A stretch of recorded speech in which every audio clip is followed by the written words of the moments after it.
ಇನ್ನು ಟರ್ಕಿಯ ವಿರುದ್ಧ ಭಾರತೀಯರ ಬಾಯ್ಕಾಟ್ ಅಭಿಯಾನ ಕೂಡ ಜೋರಾಗಿ ಆಗ್ತಾ ಇದೆ. ಸೋಷಿಯಲ್ ಮೀಡಿಯಾದಲ್ಲಿ ಮತ್ತಷ್ಟು ತೀವ್ರತೆಯನ್ನ ಪಡ್ಕೊಂಡಿದೆ. ದೆಹಲಿಯಲ್ಲಿ ಇವತ್ತು confederation of all India traders ಸಭೆ ಕರೆಯಲಾಗಿದೆ.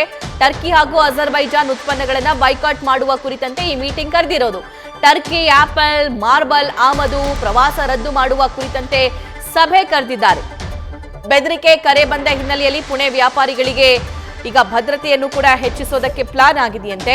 ಪುಣೆ ವ್ಯಾಪಾರಿಗಳಿಗೆ ಹೆದರಬೇಡಿ ಅಂತ ಮಹಾರಾಷ್ಟ್ರ ಸರ್ಕಾರ ಕೂಡ ಅಭಯವನ್ನ ನೀಡಿದೆ. ಟರ್ಕಿಯಿಂದ ಬರುವಂತಹ ವಸ್ತುಗಳನ್ನ ಆಮದನ್ನ ನಾವು ಕಂಪ್ಲೀಟ್ಲಿ ಸ್ಟಾಪ್ ಮಾಡಬೇಕು. ಅದೇ ರೀತಿಯಾಗಿ ಅಜರ್ಬೈಜಾನ್ ಅನ್ನೋ ಮಾಹಿತಿ ಸದ್ಯಕ್ಕೆ ಸೋಷಿಯಲ್ ಮೀಡಿಯಾದಿಂದ ಲಭ್ಯವಾಗ್ತಿದೆ. ಅಂದ್ರೆ ಬಾಯ್ಕಾಟ್ ಅಭಿಯಾನವನ್ನ ಮಾಡ್ತಾ ಇದ್ದಾರೆ. ಇದು ದೊಡ್ಡ ಮಟ್ಟದಲ್ಲೂ ಕೂಡ ಆಗ್ತಾ ಇದೆ. ಟರ್ಕಿ ದೇಶದ ವಿರುದ್ಧ ವ್ಯಾಪಾರಿಗಳು ಈಗ ತಿರುಗಿ ಬಿದ್ದಿದ್ದಾರೆ. ಪ್ರವಾಸೋದ್ಯಮ ಟರ್ಕಿ ಬ್ಯಾನ್ ಮಾಡಿದ್ದಕ್ಕೆ ಪುಣೆ ವ್ಯಾಪಾರಿಗಳಿಗೆ ಪಾಕ್ನಿಂದ ಬೆದರಿಕೆಯ ಕರೆ ಬಂದಿತ್ತು.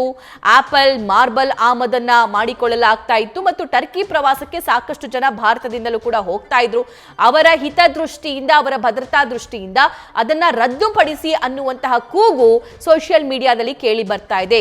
ಯಾಕಂದ್ರೆ ಟೆರರಿಸ್ಟ್ ಗಳನ್ನ ಸಪೋರ್ಟ್ ಮಾಡಿಕೊಂಡು ಪಾಕಿಸ್ತಾನ ಭಾರತದ ಮೇಲೆ ಯುದ್ಧ ಮಾಡಿದ್ದು. ಟೆರರಿಸ್ಟ್ ಗಳನ್ನ ನಮಗೆ ಹಸ್ತಾಂತರಿಸಿ ಅನ್ನೋದನ್ನ ಪಾಕಿಸ್ತಾನ ಕೇಳಲಿಲ್ಲ.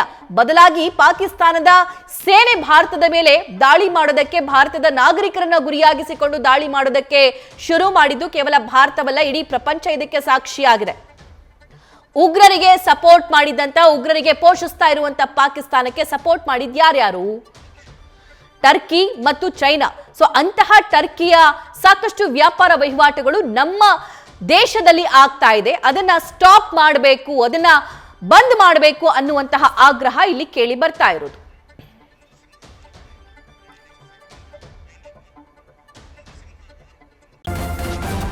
ನ್ಯೂಸ್ ಫಸ್ಟ್ ನಿರ್ಭೀತಿಯಿಂದ ನಿಮ್ಮ ಪರವಾಗಿ.